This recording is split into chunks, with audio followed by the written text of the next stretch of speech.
Jimmy has 22 and Kirk has 28. On to our next round. It's our first numbers round of this contest. And Jimmy, it's your selection. 1 large, 5 small, please. 1 large and 5 small. Thank you, Jimmy. So for this first numbers game, we've got 9 and 5, 4, 3, 6 and 75, and the target 240. 30 seconds to reach that target.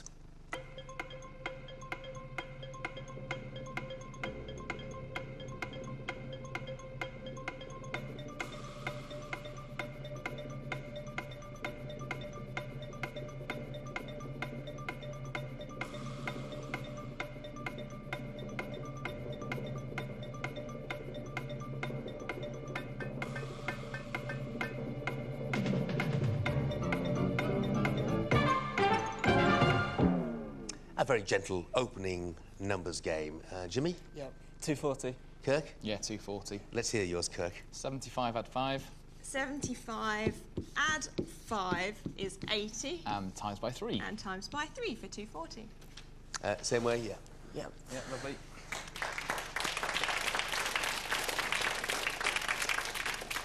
Jimmy has 32 and Kirk has 38, and they can both relax for a moment or two in this series final. We're going to pop over to Dictionary Corner, where Phil's brought along a rather better-looking friend, I think. He's not bad, is he? Yeah. I had a hell of a job getting him through airport security, though, I have to say. They didn't see the funny side. This is Buddy, my resuscitation dummy, because the final lesson we're going to learn is about dealing with emergencies.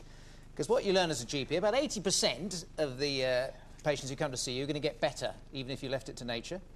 About 20% have something you could conceivably do something about, and that might be something like angina. That might need to be referred. Generally, if you lose anything, you're losing weight, you lose sight, you lose sensation. That's generally something that needs acting on. And then a very small percentage have medical emergencies that you need to do something about. So let's say Buddy has just slumped onto the floor. What are you going to do, Susie? How are you going to tell if he's collapsed, if he's just fainted, he's overcome with the heat, the tension of the final? How can you tell he's actually unconscious? What would you do? Look for a pulse. You might look for a pulse. That's actually quite hard sometimes. What might you do to try and wake him up? Oh, I might see if he's... I might put my ear to his... Buddy! Are you awake? That was something you could do, isn't it? I could do that. OK, you can shake him, you can run your knuckles around his chest, you can press his nail bed, you can squeeze him down below. Even if he doesn't respond to any of that, he's unconscious. What's likely to have happened? If he's unconscious, suddenly, boom, no pulse, no response, what do you do? What are you going to do? Panic. You're going to panic. What are you going to do? First thing you do? Phone 999. Do not muck about. You phone 999 immediately. You might have a phone with you. When you phone 999, you have one of these triage things. It's like going through to a call centre, and you think it's going to take 3.5 hours. But as soon as you give your postcode, they dispatch the emergency ambulance. They've got to get here within 8 minutes, and they will go. They'll triage stuff, but if you say, I'm on my own, I've got to resuscitate you, they should speed it up a bit. OK, so 999 on their way. What are you going to do now? Oh, this is awful. You need to do 30 good quality chest compressions. Do you know where? OK. Yeah, between something about the rib. Roughly about there, level of the armpits. Unfortunately, Buddy doesn't have any arms, so it's a bit harder, but generally about there. You need to stand up, get him on a hard surface, cut his clothes off, and you give me 30 of those, OK? So what you need to do is you put your dominant hand, and you're not on the top, and your non-dominant on the bottom, and you rock like that, and you've got to go down by 4 centimetres. Do you know how fast you have to do it? No. 100 beats a minute. Wow. Do you know how you remember that? It's the tune of the Archers, OK? This is true. Now go, try it. You go like this.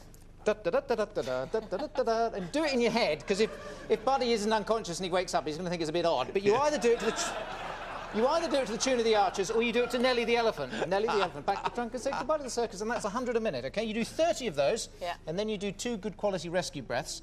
It's quite difficult because sometimes people, when they're unconscious, there's a bit of spittle and you don't quite fancy it. And if you don't fancy doing that, you carry on doing the chest compressions until the ambulance arrives. OK. If you can face it, you wipe away the spittle, you tilt the neck forward, you open the mouth, pinch the nose, a good breath, and get 2 of those. And you just keep doing that, keep doing that.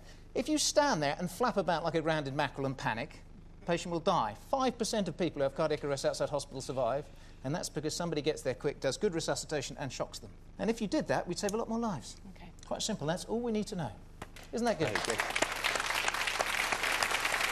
Thank you. So there's a lucky lesson. Not desperately a funny one, but an important lesson to know. You know what to do now, don't you, Jeff? Yeah, no, it's fantastic. Jimmy has 32 and Kirk has 38. Here's your first teaser. The words, sad soups, and the clue, these bubbly characters mix with some real scum. These bubbly characters mix with some real scum.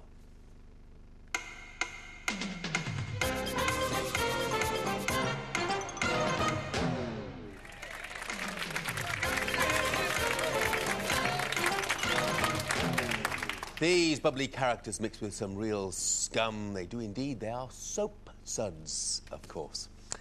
It's our Series 60 final. At the moment, Jimmy has 32. Kirk has 38. Here's our next round, a letters round. Kirk, your pick. Consonant, please, Rachel. Thank you, Kirk. R. And another. Y. And a third, please. C. Vowel. O. Vowel. E. Vowel. Another E. Consonant. N. Vowel. O. And a consonant, please. And a final R. And here's the countdown clock.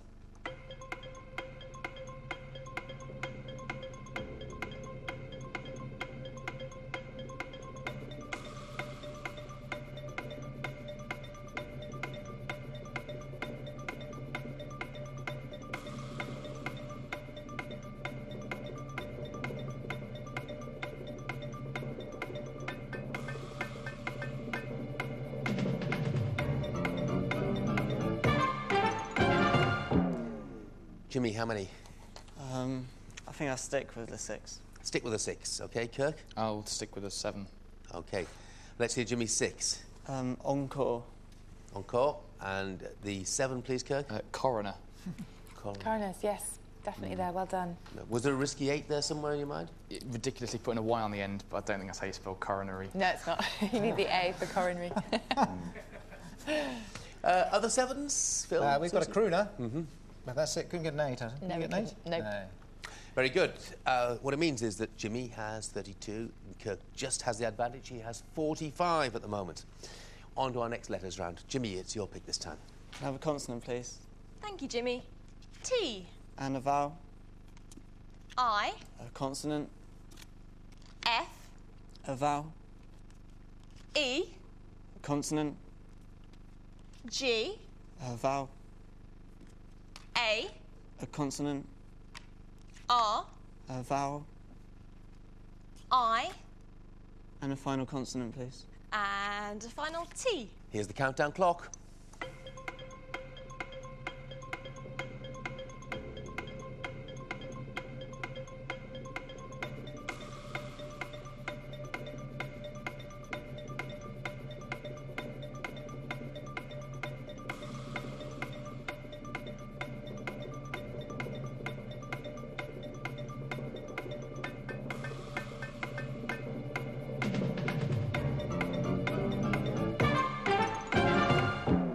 Kirk. 7. Jimmy? 7. OK, what's yours, Jimmy? Fatia. Fatia. And yours, Kirk? Frigate. Frigates, yeah. Very good. Phil, Susie? No. We've got those 2, but can't beat that. No. Very good. Very good, yeah. Just a handful of 7s around, and both Jimmy and Kirk found one of them. Jimmy has 39, and Kirk has 52, just about the halfway stage of this final.